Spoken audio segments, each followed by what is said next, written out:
Hi, my name is Tammy Hoffman, and I'm a registered nurse with an associate degree, and I am going to be teaching today on asepsis and infection control. For the purpose of my presentation today, I do not have a PowerPoint, so I will be showing slides from a PowerPoint that I had put together that I will be going over and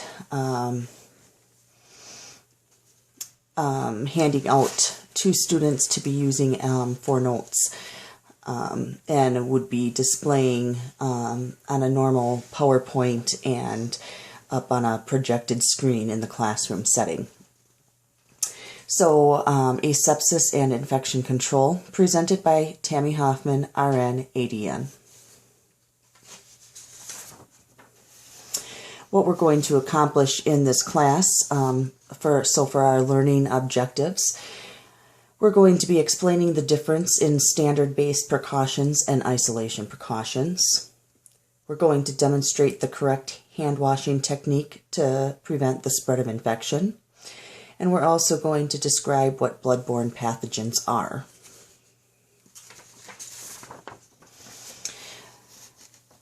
There are two types of precautions. The first one is standard precautions, and the second one is transmission-based precautions.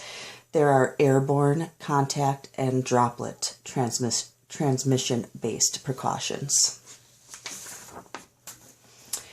Standard precautions are used with all patients, regardless of if we know if they are infected with any kind of disease. The next one that we have is transmission-based precautions. Airborne is one of the precautions that fall under this category. Tuberculosis is one of the things that fall under this. Chickenpox, anthrax, measles, influenza, and smallpox are some of the things that fall in this category. Then we have contact precautions.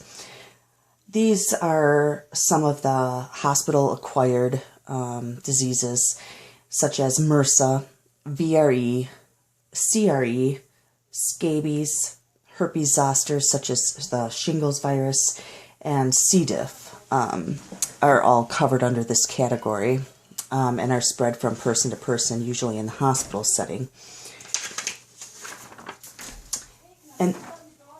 And then we have droplet precautions, and pertussis, rubella, measles, influenza, RSV, as well as scarlet fever fall under this category.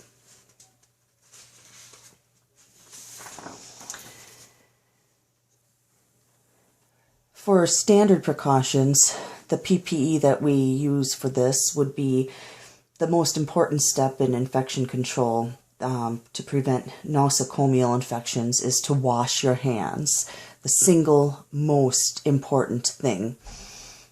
The next thing you want to do is don gloves before coming in contact with anything wet. For example, broken skin, mucous membranes, blood, bodily fluids, soiled instruments, contaminated waste materials. You want to make sure that you wash your hands again upon removal of gloves and also between patients. For contact precautions, before entering, you want to make sure that you wash your hands. You want to don a gown and then gloves. Upon entering the room, you want to use disposable equipment when possible.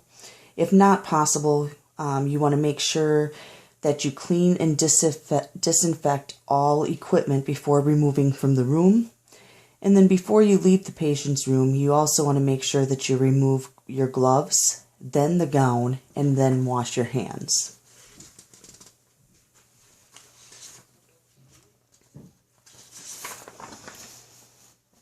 For airborne precautions, before entering the patient's room, you want to wash your hands. You want to don an N95 respirator mask that you have been properly fitted for. You want to don a gown and then gloves. Make sure the patient is in a negative pressure isolation room, and make sure that the door is kept closed all the time.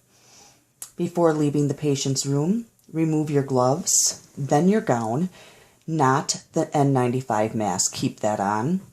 Wash your hands. After leaving the patient's room, you want to make sure that you shut your door. Wash hands, then remove the N95 mask, and then wash your hands again. For droplet precautions, before entering the room, you're going to wash your hands. You're going to don a mask as well as eye protection. You're going to don the gown and then gloves. And then before leaving the patient's room, you're going to remove the gloves and then the gown. Wash your hands, remove the eye protection and the mask, and then wash your hands again. Now we're going to watch a video on proper hand washing as approved by the CDC.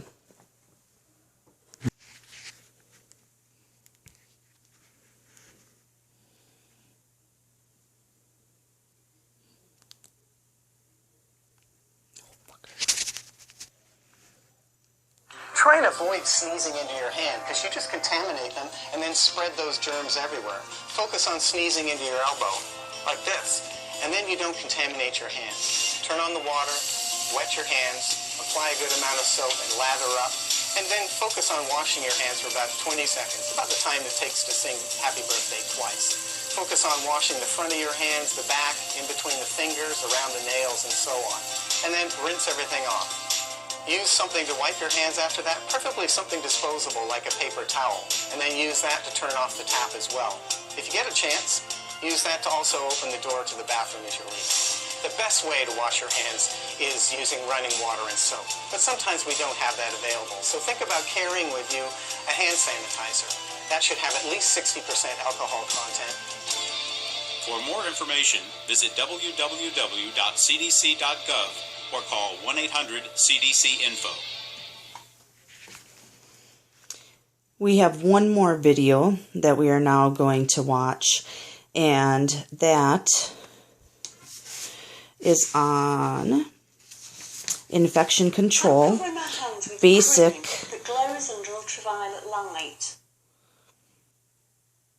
infection prevention and techniques.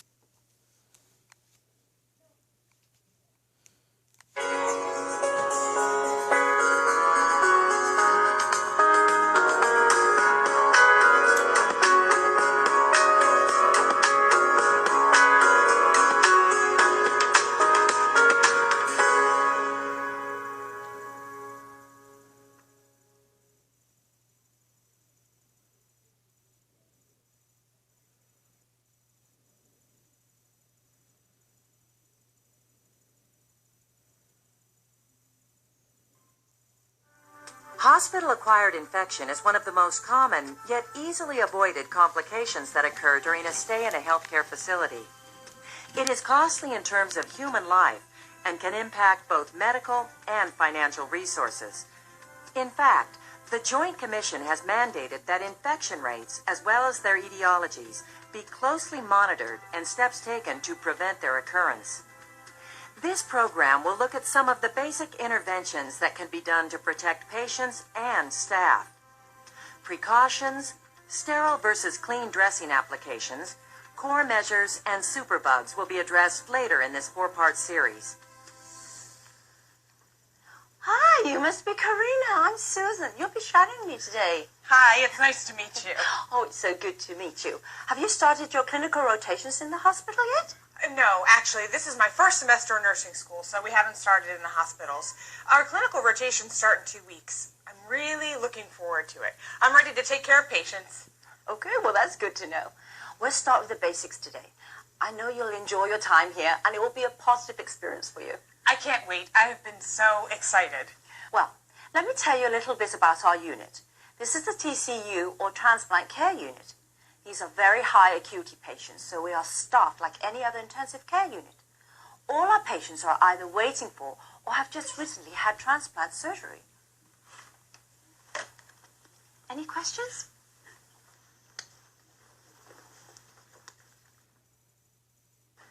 This unit sounds like it's really challenging. It is. This is Mr. Mason's room. He's one of our patients today. Now, before we go and check on him and see if he needs anything, let me tell you about our unit. Sounds great. Wait! This patient has just had liver transplant. He's on reverse isolation precautions. I'm sorry, I don't know what that means. You should have already touched on it in school. There are different levels of precautions that we use to protect ourselves, the patients, their families, the community. I'm not sure I understand. Do you know about the chain of infection? A little bit, but can you remind me about it? Let's go over it. See the 6 links here? They all need to be present, and it doesn't matter which one comes first. But for simplicity, we will start at the top. The agent is the pathogen, germ, bug, what have you. So let's say our agent is E. coli. Nasty little bug. Exactly. So our agent is E. coli. The reservoir is our own GI tract, the portal of exit. I get it.